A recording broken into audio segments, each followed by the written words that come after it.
Hello and welcome back once again to After the Credits. So finally got around to seeing an actual new movie. It just opened yesterday. Hopefully by the time you're seeing this, depending on how long it takes me to edit this and put it out, but hopefully it'll be up within 24 hours of me filming this. And that film is Doctor Strange, the newest film in the Marvel Cinematic Universe franchise. So what did I think of it? It's another film in the Marvel Cinematic Universe franchise. Of course it's going to be awesome. I think, honestly, the only downfall this film had compared to the others is that after a certain point in the Avengers franchise films, when they would introduce new characters, they would do their origin story as a subplot to other things that were going on in the movie, like Scarlet Witch and Quicksilver's, their origin story was kind of tucked into the background of Age of Ultron, and even like Winter Soldier was kind of a subplot. The origin story was the subplot of Captain America the Winter Soldier, where once Steve Rogers finds out that Bucky's still alive, then we get his backstory and his origin throughout the film, while still having the modern version fighting against Captain America and so on. Where this one differs is they've actually went back to telling a standalone origin story rather than having it subplotted into a bigger film. And as much as I like it because it's not an origin story I've seen 900 times before, so it can actually carry a whole movie on its own instead of having to be crammed into the backdrop of another movie, at the same time, it sort of hurt it a little bit because it seemed like at times they were trying to pad out the runtime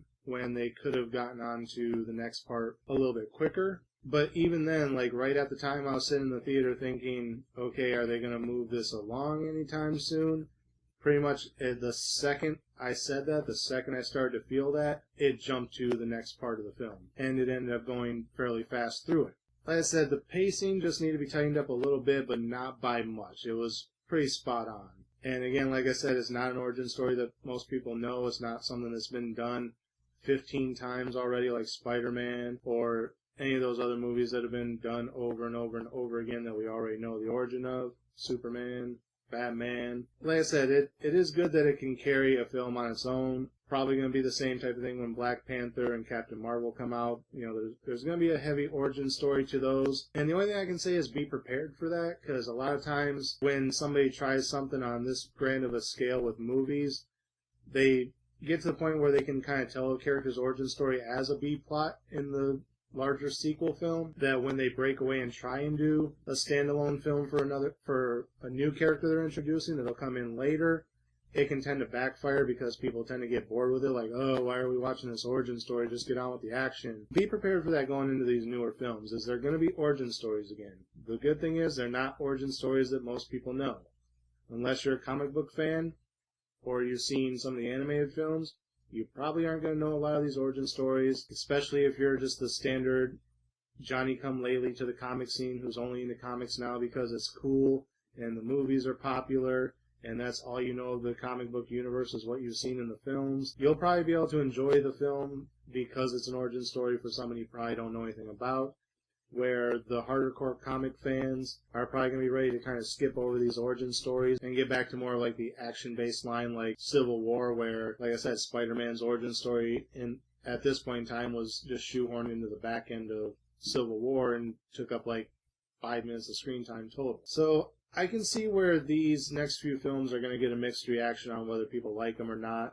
And again, it's just going to be solely because they're new origin films. But overall, once it actually got past the origin story and got into the actual meat of the film, the action of the film, it was a solid film. It was on par with everything else that we've gotten from the Marvel Cinematic Universe so far. And if you're a fan of Doctor Strange, I think you're really going to enjoy it. Like I said, the only down part, other than it going back to the origin story format, is a very slight pacing issue in the beginning. And honestly, I can even tell you what it was. As you're following Doctor Strange and he's going through this point in his life where he's this really cocky, arrogant surgeon, and, you know, he just kind of thinks he's on top of the world, he's better than everyone. And they show him doing a couple of different surgery things, and by about the second or maybe third one it's like, okay, can we move on with this? You know, we get it. He's this famous surgeon. I know what comes next in the story. Can we get to it?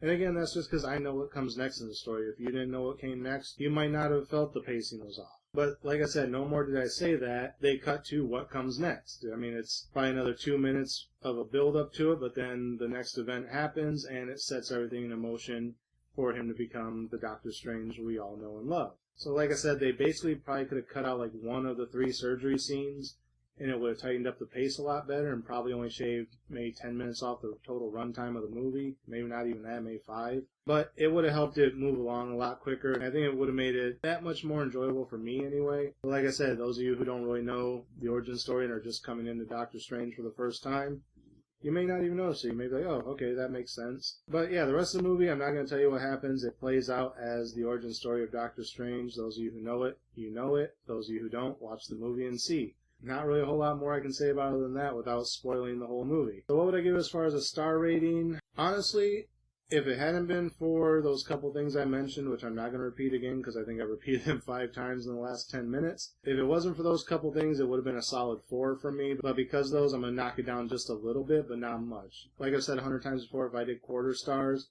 it would be like a 3 3/4, but since I don't, it's going to end up being a 3.5 for me. So there you have it. That's my review of Doctor Strange. If you love the Marvel Cinematic Universe up to this point, go check it out. It also has a nice way of explaining how Doctor Strange is going to tie back into the Avengers universe, and not just mentioning that the Avengers exist in his world, like they mentioned that he existed in the Avengers world before. By the end of the movie, you actually understand what part he's going to play in the upcoming Avengers films. So, like I said, I don't want to bump it down too much for that. But yeah, there you have it. That's my review. Like I said, if you like the other stuff from the Marvel Cinematic Universe, check it out. It fits, it matches. It's what we're used to. So, yeah, go check it out. So that's it for this episode. Again, as always, thank you guys for watching. Remember, like, comment, subscribe, share the video. Links are in the description, and until next time, we'll see you after the credits.